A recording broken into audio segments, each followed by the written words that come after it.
আচ্ছা, যা হারে গরম পড়েছে এই সিজনে কিন্তু লাঞ্চের থালাতে যে কিছু একটা টকের আইটেম থাকে কেমন জমে যায়, তাই না? তো আমরা বেসিক্যালি এভরিডে মানে ধরুন দুদিন একদিন ছাড়াই কিন্তু লাঞ্চে বলুন মাছের টক রাখি। তো আজ আমি নিয়ে চলে এসেছি একটা ইউনিক রেসিপি, যেটা আপনাদের সঙ্গে শেয়ার করছি, ভেন্ডির টক। জানি না কেউ এর আগে খেয়েছেন কি না, যারা খেয়েছেন অবশ্যই কমেন্ট বক্সে জানাবেন। বাই দ্য ওয়ে, আপনারা দেখছেন ইউনিক কিচেন রেসিপি চ্যানেল। আজকে রেসিপি হলো ভেন্ডির টক, আর সাথে থাকছে অনেক টিপস। আর ভেন্ডির টকটা বানানোর জন্য অবশ্যই আমাদের মাছ দরকার লাগবে। তো এখানে আমি 500 গ্রাম কাতলা মাছ নিয়েছি। মাছটা ধুয়ে পরিষ্কার করে এর পিসগুলো 4টা দাগা বেরিয়েছে, 3টা পেটি বেরিয়েছে আর একটা লেজা। তো ঠিক আছে, এখানে আমি একটু ম্যারিনেট করে নেব। তার জন্য সামান্য পরিমাণে কালারের জন্য হলুদের পাউডার এবং লবণ মিশিয়ে ভালো করে মাখিয়ে এগুলো বেশ কড়াভাবে মানে একটু লাল করে ভেজে তুলে নিতে হবে। আচ্ছা, এখানে একটা ছোট্ট টিপস, মাছের পিসগুলো যে অতিরিক্ত বড় সাইজের কিংবা মোটা মোটা সাইজের হবে সেটা না, মিডিয়াম সাইজ হলেই বেস্ট হয়। আর অতিরিক্ত পাতলা হয়ে গেলেও কিন্তু সেটাও কিন্তু খেতে ভালো লাগবে না, নাহলে কিন্তু মাছগুলো ভেঙে যাওয়ার সম্ভাবনা থাকে।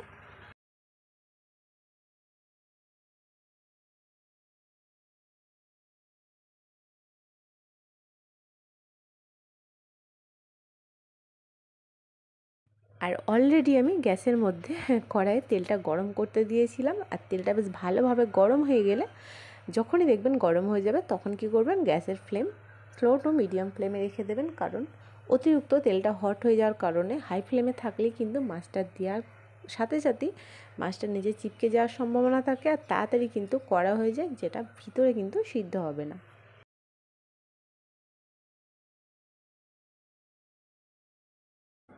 আচ্ছা, আরও একটা জিনিস খেয়াল রাখতে হবে, তেলটা যখনই দেখবেন মাছটা দেওয়ার পর তেলটা জাস্ট হালকা কুল হয়েছে, তখনই কিন্তু গ্যাসের ফ্লেম হাই ফ্লেমে করে দেবেন। তাহলে কী হবে বলুন তো, মাছটা তাড়াতাড়ি কুক হয়ে যাবে আর একদম ফাইনালি পারফেক্ট আমাদের ভাজা হবে। না ওই ধরে রাখুন 1 মিনিট ছাড়া হাই এবং মিডিয়াম ফ্লেম করতে হবে, তারপরেই কিন্তু ভালো করে ফাইনালি ভাজা হবে। আর এক ধারটা মাছের কালার এসে গেলে পাল্টে দিন, তাহলে কী হবে, 2 ধারটা কিন্তু ভালো করে কালার এসে যাবে এবং ভালো করে কিন্তু কুকও হয়ে যাবে।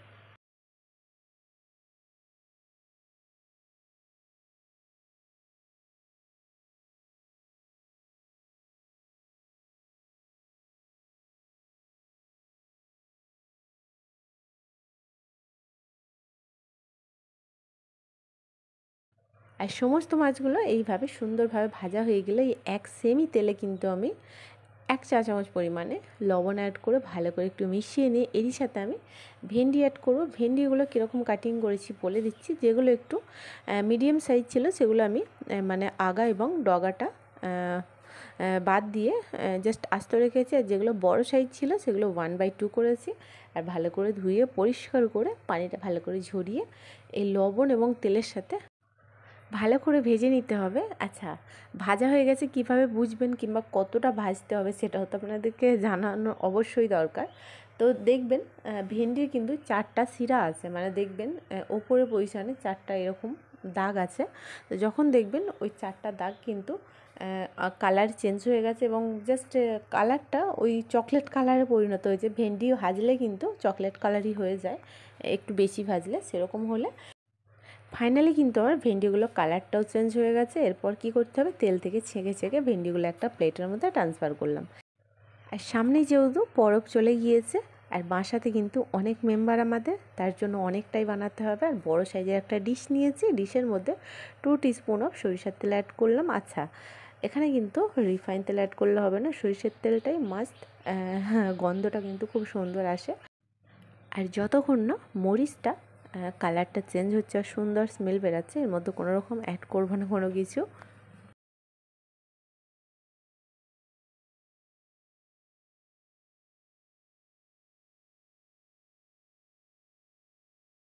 আর ঠিক যখনই মরিচের কালারটা চেঞ্জ হবে এবং সুন্দর গন্ধ বেরাবে, এর মধ্যে আমি 2টা তেজপাতা, বেবি তেজপাতা মানে ছোটো তেজপাতা আমি অ্যাড করে দিলাম।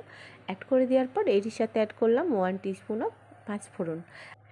এরপর যেটা অ্যাড করতে হবে 1 বাটি পরিমাণে সাদা সরিষার পেস্ট। আচ্ছা, এখানে একটা ছোট্ট টিপস, সরিষাটা এমনভাবে পেস্ট করতে হবে যেন খুবই ফাইনলি পেস্ট হয়, নাহলে কিন্তু টকটা একেবারে বেকার লাগবে আর দাঁতে দাঁতে পড়ে যাবে যদি গোটা গোটা হয় আর কি। তো এখানে সরিষার পেস্টটা অ্যাড করার পর এই সাথে কালারের জন্য 1 টিস্পুন অফ হলুদের পাউডার অ্যাড করে দিলাম। আচ্ছা, গ্যাসের ফ্লেম স্লো টু মিডিয়াম ফ্লেমেই রাখবেন। আর যতক্ষণ না হলুদের কাঁচা গন্ধ এবং সরিষার পেস্টটা যতক্ষণ না কাঁচা গন্ধটা যাচ্ছে ততক্ষণ আমাদের কষাতে হবে। ধরে রাখুন ম্যাক্সিমাম 6 থেকে 7 মিনিটের কাছাকাছি। আর যখন এই গন্ধটা চলে যাবে এখানে আমসি অ্যাড করতে হবে। আচ্ছা, আমসিটা হয়তো অনেকেই জানেন না।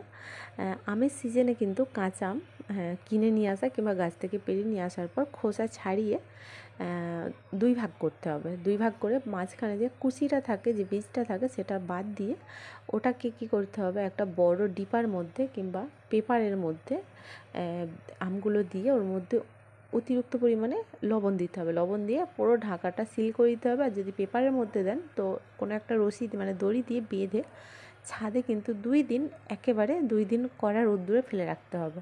2 দিন রাখলে কিন্তু একেবারে সফট হয়ে যাবে এবং লবণগুলো আমের মধ্যে অ্যাবজর্ব হয়ে যাবে। আর সেখানে কী করতে হবে, 2 দিন পর ওই ডিপার মধ্যে থেকে কিংবা পেপারের মধ্যে থেকে কিন্তু তুলে নিয়ে আবার রোদ্দুরে শুকাতে হবে 2 দিন। 2 দিন শুকালে কী হবে, আমসি হয়ে গেল। আর ওটা কিন্তু সারা বছর আপনারা আমের ডাল, টক ডাল, যে কোনো টকে এই আমসিটা অ্যাড করতে পারেন। আচ্ছা, এখানে আমি একটা কাঁচা আম গাছ থেকে পেড়েও কিন্তু অ্যাড করেছি। অ্যাড করার পরে কিছুটা পানি দিয়ে ভালো করে মিশিয়ে এটা ঢাকা অফ করে আমাদের একদম স্লো টু মিডিয়াম ফ্লেমে করে 10 মিনিটের কাছাকাছি আমাদের এটাকে ভালো করে সিদ্ধ হতে দিতে হবে। নাহলে কিন্তু আমের যে পাল্পগুলো আছে সেগুলো বেরোবে না, আর টকটাও কিন্তু সেরকম লাগবে না। আচ্ছা, এখানে একটা ছোট্ট টিপস দিই। পানিটা যতক্ষণ না বলব আসছে ততক্ষণ কিন্তু ঢাকা অফ করব না। আর যখনই একবার বলব আসবে একবার জাস্ট স্টার করে নেওয়ার পর ঢাকা অফ করে ওই 10 মিনিটের কাছাকাছি আমাদের বয়েল করতে, সিদ্ধ করতে দিতে হবে।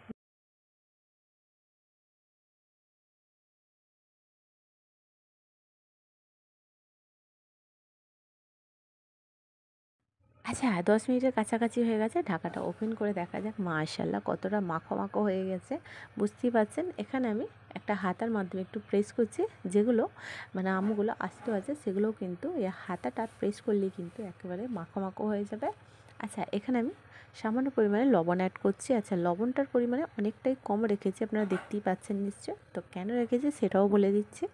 যেহেতু আমি বলেছি আমসি বানানোর জন্য অতিরিক্ত পরিমাণে লবণ অ্যাড করাতে হয়, মানে করতে হয়, তার জন্যই কিন্তু লবণটা আমসির মধ্যে অতিরিক্ত আছে। তো এখানে লবণটা বেশি অ্যাড করার কোনো দরকার নয়। এরপর হচ্ছে ভেজে রাখা ভেন্ডিগুলো এর মধ্যে অ্যাড করে দিলাম, মানে টকটার মধ্যে। আর যখনই অ্যাড করা হয়ে যাবে এটা কী করতে হবে, 3 থেকে 4 বার জাস্ট ভালো করে মিশিয়ে নিয়ে আপনার টকের পরিমাণটা কতটা কে খাবেন পানিটা সেরকমই অ্যাড করবেন। আমি এখানে 1 লিটার পরিমাণে পানি অ্যাড করব।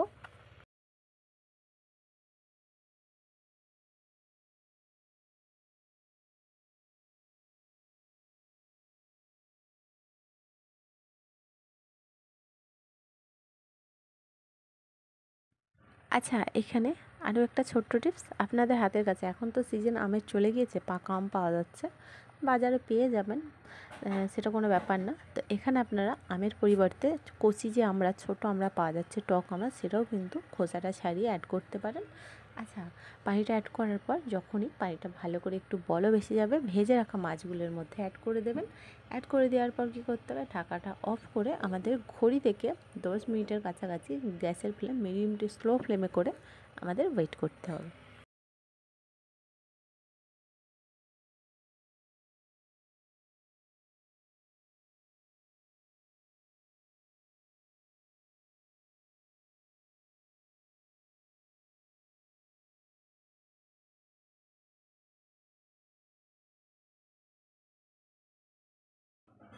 আচ্ছা, 10 মিনিট কিন্তু কমপ্লিট হয়ে গেছে। ঢাকাটা ওপেন করে মাশাআল্লাহ কতটা রেসিপিটা ইনক্রিজ হয়েছে দেখতেই পাচ্ছেন। কালারটাও কিন্তু দুর্দান্ত এসেছে। আচ্ছা, এখানে সুগন্ধর জন্য 1 টিস্পুন অফ জিরার পাউডার অ্যাড করলাম। আর এরই সাথে অ্যাড করব 2 টিস্পুন অফ খাঁটি সরিষার তেল।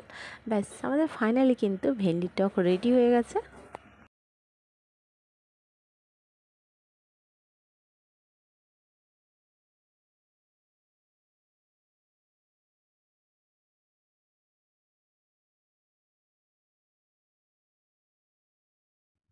আবার কি আর কিছু না, জাস্ট একবার হালকা হাতে জাস্ট স্টার করে নেওয়ার পর ঢাকাটা আবার অফ করে গ্যাসের ফ্লেম অফ করে নিয়ে 5 মিনিট মতো এটাকে রেস্টে রাখতে হবে, যাতে সমস্ত ইনগ্রিডিয়েন্টস একসঙ্গে অ্যাবজর্ব হয়ে যায়। আর দেখতেই পাচ্ছেন মাশাআল্লাহ ফাইনালি ভেন্ডির টক রেডি হয়ে গেছে। তো আমার এই ভেন্ডির টক কেমন লাগলো অবশ্যই প্রত্যেকবার মতো কমেন্ট বক্সে জানাতে ভুলবেন না। যারা যারা আমার চ্যানেলে এখনও নতুন আছেন অবশ্যই সাবস্ক্রাইব করে দেবেন, পাশে থাকা বেল আইকনটি প্রেস করবেন। ভালো থাকবেন, সুস্থ থাকবেন, সাথে থাকবেন। বাই দ্য ওয়ে, আপনারা দেখছিলেন ইউনিক কিচেন রেসিপি চ্যানেল। আজকের রেসিপি ছিল ভেন্ডির টক। আবারও